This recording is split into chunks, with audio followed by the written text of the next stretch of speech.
Hi guys, welcome. This is your Sameer Kohli sir with another lecture of the topic called sequences and series.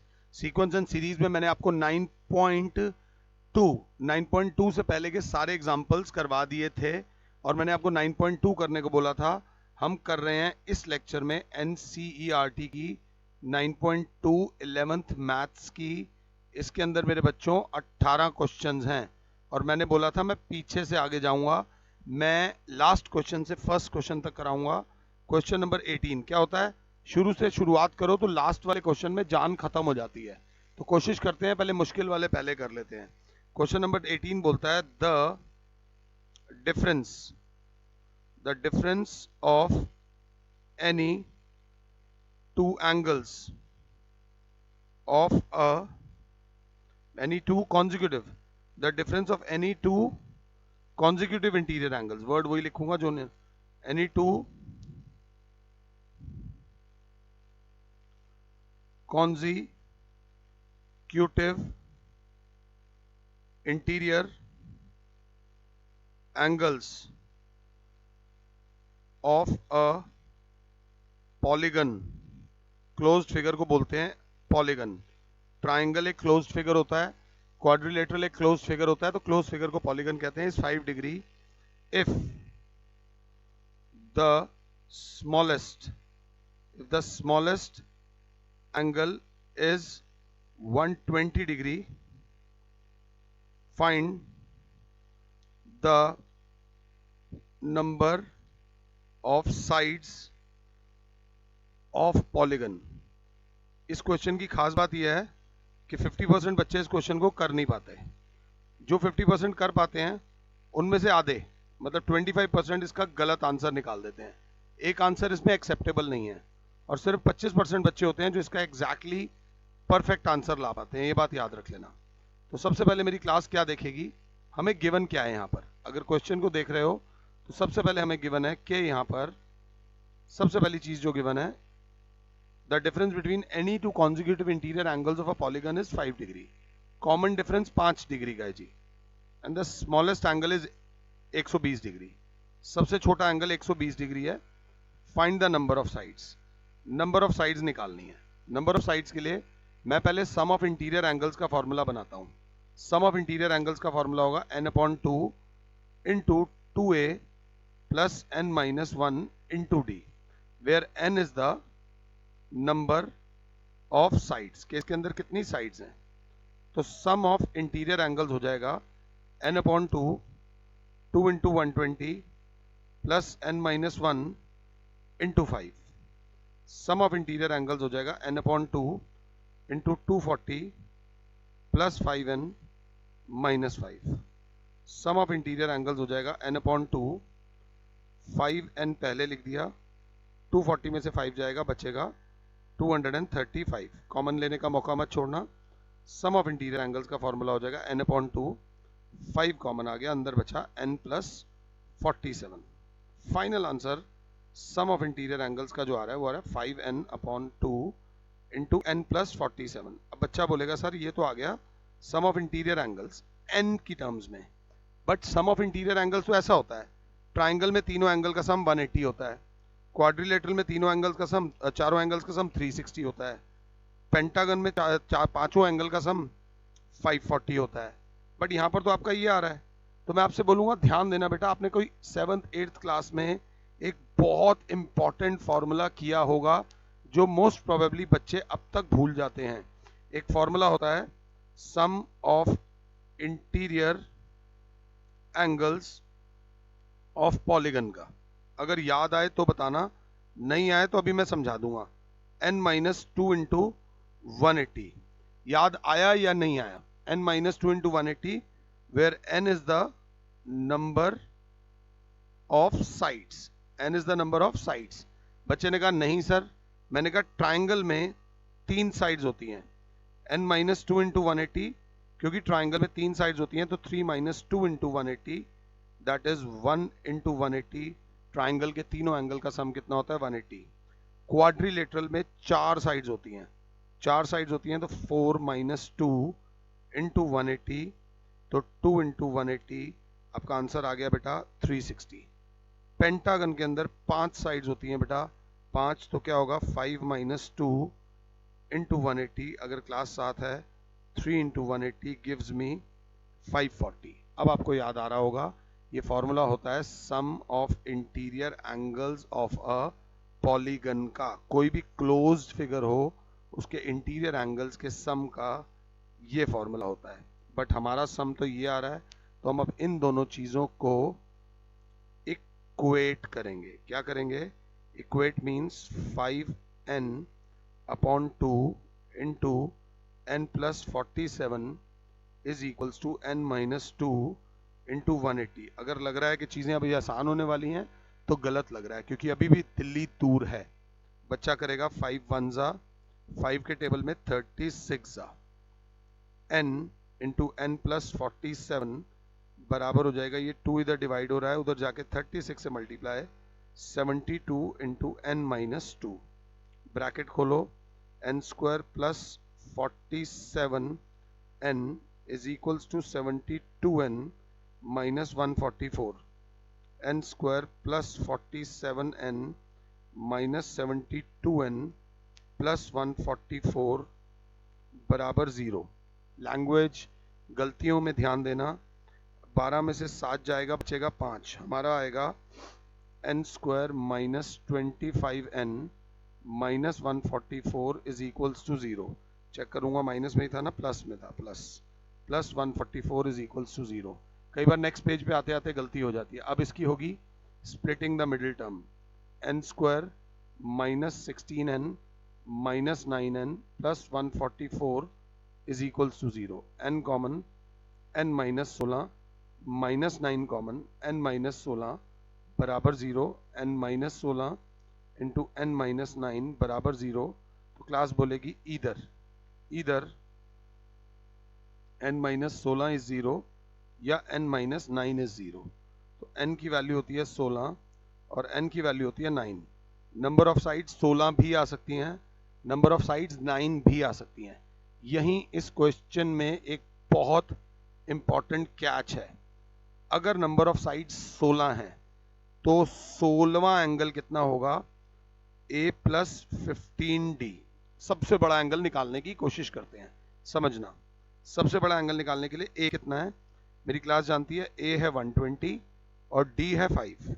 तो देखोगे तो 120 plus 15 into 5, that is 120 plus 75 gives you 195। 195 degree का angle होता है जी, बिल्कुल होता है। अगर 16वां एंगल, सबसे बड़ा एंगल 195 है, तो 15वां एंगल 5 डिग्री कम होगा, 190 होता है। 14वां एंगल 5 डिग्री और कम होगा, 185। 13वां एंगल 5 डिग्री और कम होगा, 180। दो लाइंस के बीच में कभी भी 180 डिग्री का एंगल नहीं होता। अगर दो लाइंस के बीच में 180 डिग्री का एंगल है, so they are considered to be one line, it is considered to be one line. इनको दो लाइन नहीं मानते। तो क्योंकि A13 180 आ रहा है, तो this is not possible, hence above question, the only solution of above question is n is equals to 9।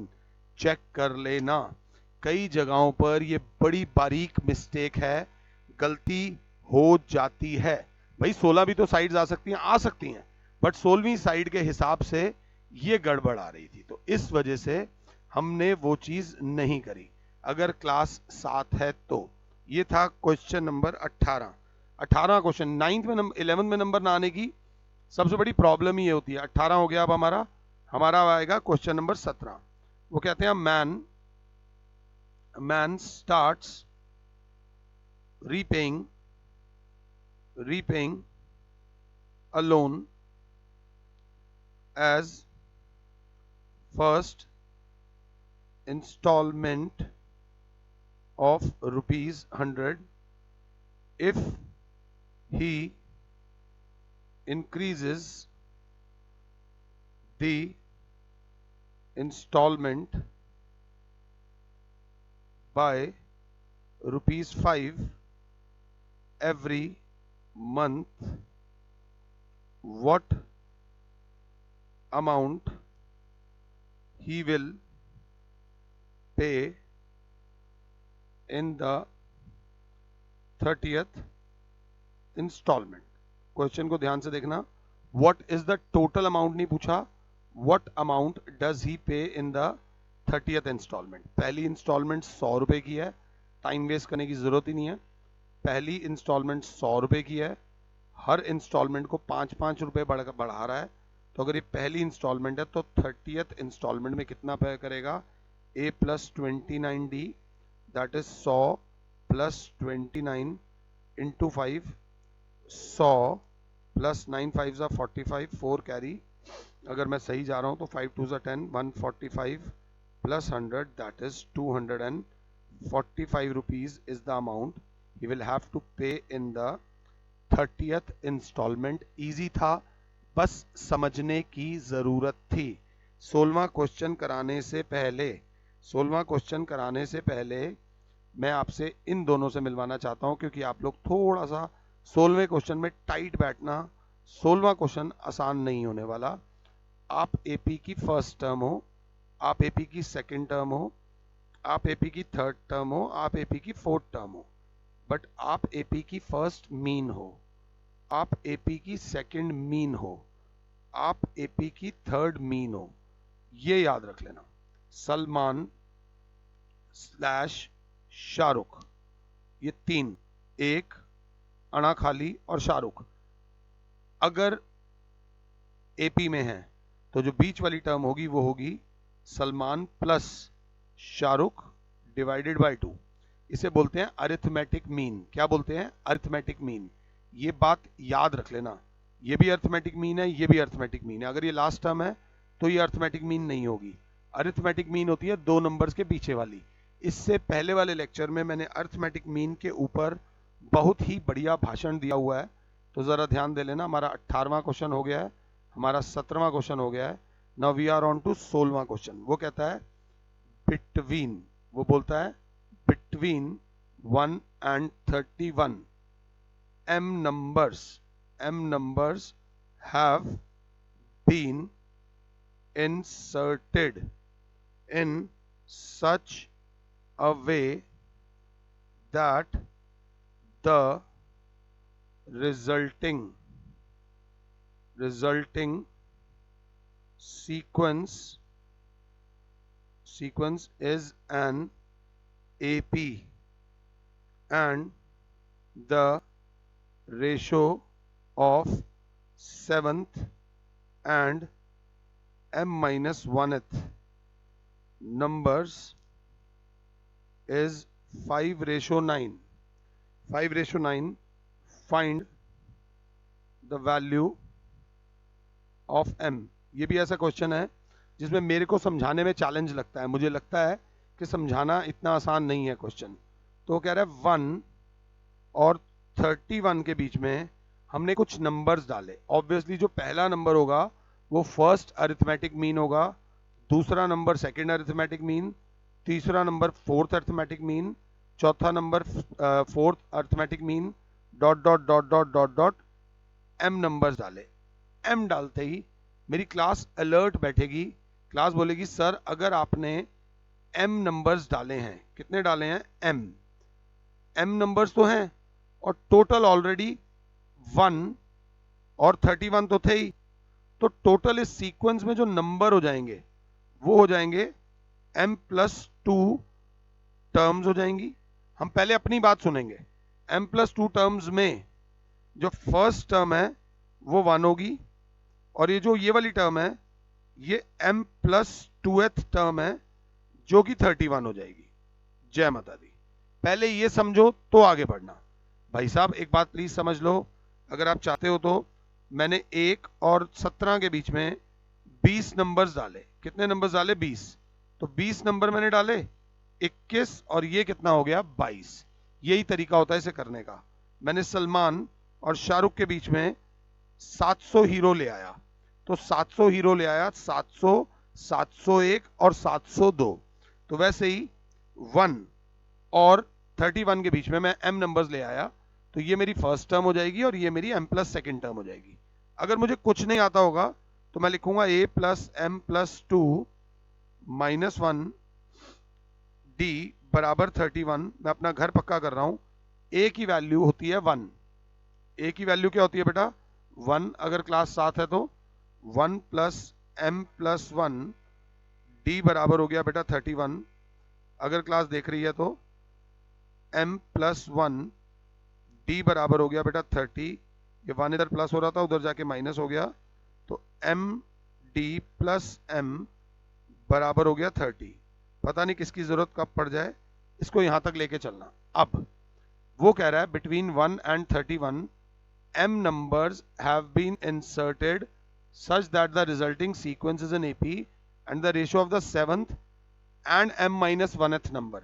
Seventh मतलब capital 7 upon capital m minus 1 number की जो रेशो है वो रेशो है 5:9। वो रेशो किसके बराबर है? 5:9। अब समझना, जो पहला नंबर है इसमें वो a प्लस डी है, क्योंकि ये तो फर्स्ट टर्म है। जो दूसरा नंबर है वो a प्लस टू डी है। जो तीसरा नंबर है वो a प्लस थ्री डी है।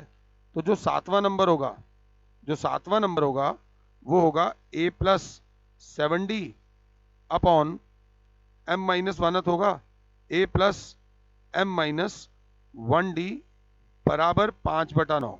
अगर ये समझ आया है तो जय माता दी, नहीं तो रिवाइंड कर लो और दोबारा देख लो। a की वैल्यू मेरे पास है 1। a की वैल्यू 1 है। 1 plus 7d upon 1 plus M D minus D is equals to 5/9। Class अगर ध्यान से देखे तो एम डी की जगह लिख सकते हैं हम 30 माइनस एम। एम डी की जगह हम लिख सकते हैं 30 माइनस एम। अगर मैं 30 minus D, sorry, M D plus D, 30 minus D, तो 1 plus 7d upon 1 plus M D की जगह लिख दूंगा 30 माइनस डी, एक और में था माइनस डी बराबर 5:9। 1 प्लस 7d बराबर 31 माइनस 2d बराबर 5:9। 9 multiplied by 1 plus 7d is equals to 5 multiplied by 31 minus 2d। 9 plus 63d is equals to 165 minus 10d। Class अगर साथ है तो 63d plus 10d is equals to 165 minus 9, 165। 73d is equal to 15 में से 9 जाएगा 6 और 156, if I am not wrong 156 आएगा कि 146 आएगा कि कुछ गलती करी है। 5 1 5, 5 3 15, यहाँ 155 आना था, 155 यहाँ 146 आ जाएगा। d बराबर 146 अपॉन 73। अगर क्लास साथ है तो d की वैल्यू आ जाएगी 2। जैसे ही d की वैल्यू 2 आएगी हमारे पास एम डी बराबर था 30 माइनस डी, तो m इंटू 2 बराबर 30 माइनस 2, 2m बराबर 28। तो m की वैल्यू आ जाएगी 28 अपॉन 2 दैट इज 14। हमारा m की वैल्यू आ गई 14 और d की वैल्यू आ गई 2। उन्होंने वैल्यू मांगी थी m की वैल्यू मैं पीछे से चेक भी कर लेता हूँ। एक क्वेश्चन अच्छा था, थोड़ा सा ध्यान दे लेना बेटा। m की वैल्यू 14 आ रही है, ये अपने आप में बहुत बहुत बहुत अच्छा क्वेश्चन था। सांस ले लेना, पहले ये क्वेश्चन 2 बार करना। अगर ये क्वेश्चन इंपॉर्टेंट था तो मैं ये नहीं कहूंगा कि 15 इंपॉर्टेंट नहीं है। 15 भी एग्जाम में बहुत आता है, इतना आता है कि कुछ बच्चों ने तो 10th में ही कर लिया होगा। 15वां बोलता है कि इफ a की पावर n प्लस b की पावर n अपॉन a की power n minus one plus b की power n minus one is the am दिया हुआ है। am मतलब arithmetic mean between a and b, then find the value of n। Find the value of क्या बेटा? n। But sir आपने बताया था, but we know that arithmetic mean, properly लिख देते हैं, we know that arithmetic mean between a and b is given by A plus B upon 2। भाई simple सी बात है, एक नंबर ये रहा, एक नंबर ये रहा, बीच वाला नंबर क्या होता है, A plus B upon 2। Arithmetic mean का फॉर्मूला होता है A plus B upon 2। For example arithmetic mean निकालनी है, समझना। कोहली ने एक मैच में स्कोर किया 70, एक में किया 23 और एक में किया 102, तो इसकी अरिथमेटिक मीन निकालनी है। तो ये प्लस होल डिवाइडेड बाय 3। 3 क्यों? क्योंकि 3 इनिंग्स इन्वॉल्व थी, बस ये याद रख लेना। इसमें मैंने नॉट आउट वाला फैक्टर नहीं डाला, तो अभी जरा ध्यान से आगे। अरिथमेटिक मीन का तो ये फॉर्मूला होता है, बट आप कह रहे हो कि ये अरिथमेटिक मीन है, तो हम दोनों को क्या कर रहे हैं, इक्वेटिंग। ध्यान से देखना, ए की पावर एन प्लस बी की power N whole upon A की power N minus one plus B की पावर एन माइनस वन बराबर ए प्लस बी अपॉन 2। अब होगा क्रॉस मल्टीप्लाई, अगर क्लास 7 है, 2 to be multiplied by A की power N plus B की power N बराबर A plus B to be multiplied by A की power N minus one plus B की power N minus one. 2 A की power N plus 2 times B की power N बराबर ये ए की power 1 है, तो ए की पावर 1 मल्टीप्लाइड होगा ए की power N minus one plus B की power N minus one plus ये जो b है ये b की पावर 1 मल्टीप्लाई होगा a की power n minus one plus b की पावर n माइनस वन। ये लेक्चर बहुत इंपॉर्टेंट है। ट्वाइस ऑफ a की power n plus twice of b की पावर n बराबर a की power 1, then the basis are same, powers are added, plus a की power 1 b की power n minus one plus b की power 1 into a की power n minus one plus ये इससे भी होगा, तो b की power 1 plus n minus one, twice of a की power n plus twice of b की पावर n बराबर a की पावर n, 1 से 1 कट जाएगा, और प्लस a इंटू बी की power n minus one plus a की पावर n, मैं a पहले लिख देता हूँ b, प्लस ये 1 से 1 कट जाएगा, b की पावर n। पहले यहाँ तक आओ मेरे साथ, फिर आगे बढ़ना।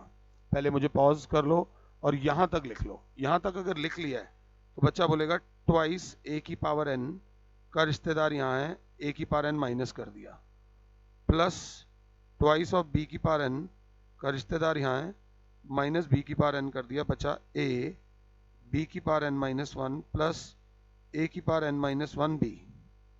अगर साथ हो तो अब ये में से ये गया, ये में से ये गया, बचा ए की पावर एन प्लस बी की पावर एन बराबर ए बी की power N minus one plus A की power N minus one into B.